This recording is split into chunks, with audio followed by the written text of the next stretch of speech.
Let's check out the ChatGPT Pro plan and see if it's even worth $200 a month. The purpose of today's video is finding out who the heck is the target audience for the ChatGPT Pro plan. As the previous video I did on this topic earlier this week, all I saw in the comments was like 90% like, who the heck's gonna pay that price? And you wanna know who's gonna pay that price? That's gonna be me, okay? Because I gotta make this video. So I'm paying the $200. Let's do it. So right off the bat, the perks of the Pro plan are unlimited access to O1, O1 Mini, GPT-4o, unlimited access to advanced voice mode, and then finally access to O1 Pro mode, which is probably gonna be the primary focus on the videos you're gonna see from my channel from here on out. Or, I mean, for the next couple of days in the sense of, let's just see if this is any good. One interesting that I'm seeing though on the internet, on the interwebs, is that if Sora does get released to the public, it probably will be added to the Pro plan rather than the Plus plan. For obvious reasons, as there is huge demand behind that, and I could see people choosing the Pro plan purely just for Sora. Get Pro. I have officially purchased the Pro plan. Let's see if it's good. Coming over to our model here, you'll notice we have new access to O1 Pro. As I've stated before though, now with the O1 model and the O1 Mini model, I can talk to them unlimited.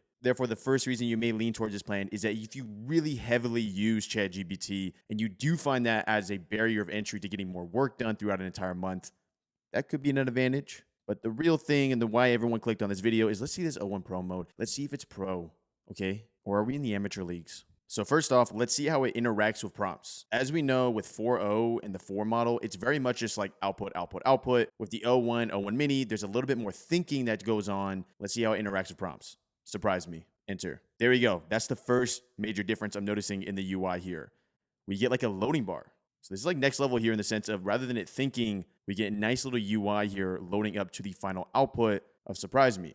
That's actually pretty cool. I kind of like that. It does seem like it's going to take some time here. Okay, there we go. It even gives me the output here, 46 seconds. Interesting. When I did surprise me though, it went ahead and referenced my custom instructions. That's why it's talking about a React-based front end and basically Jarvis type of conversation. Iron Man Jarvis. So let me go ahead and turn off custom instructions. So that's the first thing to note. When using O1 Pro mode, it's going to heavily reference your custom instructions, which may be a good thing or maybe a bad thing. If you don't even know what custom instructions are, basically go to your profile.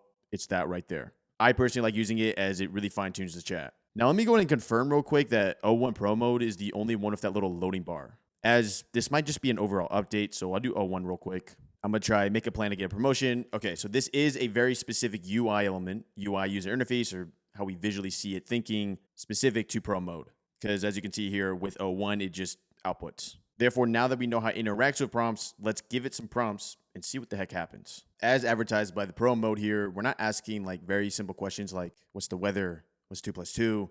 Rather, let's just push it to the limits. We're going to say code out an entire React-based application. With a Firebase Python backend, I want all relevant code files. I want the purpose of this application is to search using Reddit's API, find a trending form, and then make a Twitter post about it. Or X. Don't worry, this video isn't just going to be coding prompts. We'll do some writing prompts in there, social media, etc. Now, for me paying $200 a month, I'm expecting very extensive output here. I want to see multiple files for me to be satisfied here. We're getting a better UI here for the detail section. Notice how we're getting a nice little summary up there, but then all the way to our right, we're seeing exactly what it's doing. Here we go. We got our first output, 57 seconds. So giving me context on my prompt, obviously React frontend, Firebase backend, giving me an overarching structure of our project, giving me simple stuff such as the package.json, the index, giving me the component for the Reddit trends, is going through the process of finding the env. Okay, it has good practices, obviously. Like these are good practices that maybe you would not otherwise see within the 4.0 model, such as having an env for high-risk security variables, API keys. Got our backend here. So up to this point, I'm not thoroughly impressed with this output. This could have been done with O1, but I'm going to give it another chance here. What I'm going to do is I'm going to really structure this prompt to basically give it no ceiling in the sense of deliverables on the amount of files. Therefore, let's try this. Okay, nice. Make this a full-on application. I want a payment with Stripe. I want a TOS and privacy policy. I want the homepage. I want the contact page. I want auth with Firebase and using all its abilities. I want a about me page. You come up with all variables needed. This is going to be my version of a gut check here, at least in the context of coding. Let's hit enter. So this response took around 1 minute and 45 seconds. I'm not sure if there's a ceiling to that when it comes to the O1 Pro mode. I'm actually assuming there isn't. I think the whole purpose of this is really putting in meaty prompts and expecting to just let it work. So far, so good here. We have the overall project structuring. But the first major thing I'm noticing is that it's only adding files that I specifically requested. This is a double-edged sword. This is good in the sense of that it's actually following my directions in the sense of creating the files requested, but I wanted some creativity here where it would add files that it would assume to be in a full-blown application, which is fine. That just comes down to prompting. And to be honest with you, I'd rather it listen to me than be too creative. Here we go with the app.js for the front end. So far, really good in the sense of navigation and actually referencing the files from an import. This is actually good structuring here, I see. But the actual pages themselves are just no good in the sense of the homepage is just a couple blocks of text.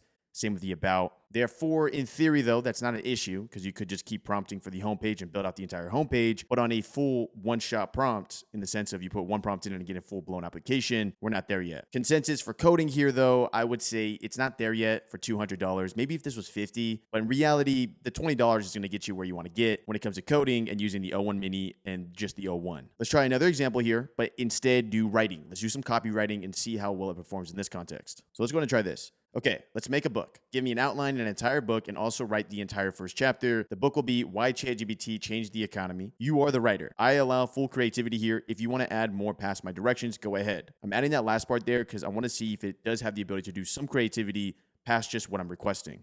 Hit enter. This output took around 1 minute and 7 seconds. We're getting an entire structuring from chapter 1 to chapter 12. And then we got our entire first chapter here. Let's see how long it is. Decently sized. I mean, we're looking at realistically maybe 5 pages on a real book. Obviously, if you extend it out and then add some graphics. Let's read the first paragraph here as this is the most advanced model currently on the market. In the years before ChatGPT entered in public consciousness, the world's economy hummed along with a familiar rhythm. Productivity rose at a slow but steady pace. Corporations strategized in conference rooms full of seasoned executives as well as fresh-faced analysts clutching thick binders of market reports. Consultants spent countless late nights synergizing spreadsheets and slide decks. Now, this first paragraph is not amazing. It's not horrible. Like, we're not talking about a 3.5 level output here. To be fair, in the underlying prompt, I didn't give it more context of how to write. For example, I could have asked it to write like a certain author or use certain terminology, everything above the board in that way. Saying all of that, though, let me give you my consensus on O1 Pro. 3 major things.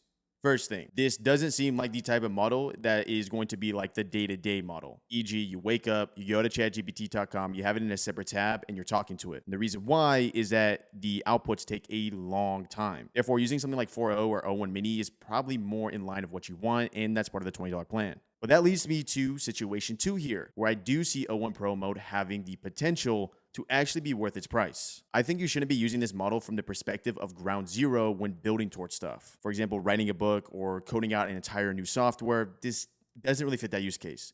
Where I can see this shine, though, is that you're already halfway through the book or you already built out that software. This could definitely shine in just building out either more features for your software or writing more chapters for your book with all that additional context. This seems specific, though, to issues you run into and like a last resort when it comes to models to use. Like the hierarchy should be used 401 first, then O1 Mini, then O1. And if all those fail, you go to Pro mode, which then leads me to the third thing here, the $200. Is it worth $200 at its current state? For most people, I would probably say no. But there is one very specific use case where I could see this has extreme value. And I may or may not do a video on this because, to be honest with you, I'm probably going to do it like by myself. Like, I'm actually going to use this model to do this. And that is using O1 Pro mode to code out algo trading bots for the stock market.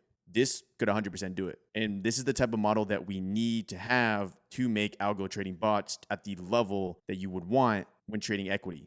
Therefore, I may make a video on that, I may not, but I do see the value there of spending $200 down payment for the most advanced model available in the market to build out an algo trading bot, and then that algo trading bot would obviously compensate for the 200 USD you burned on that month. Make sure to leave a like as it's completely free. I'll be doing more videos on the O1 Pro mode, see if it's any good, and let me know in the comments down below what you want me to see and test with the O1 Pro to see if it's any good, and I'll see you in the next video. ChatGPT Pro. 2 random videos. That's my face. I'll see you in the next video.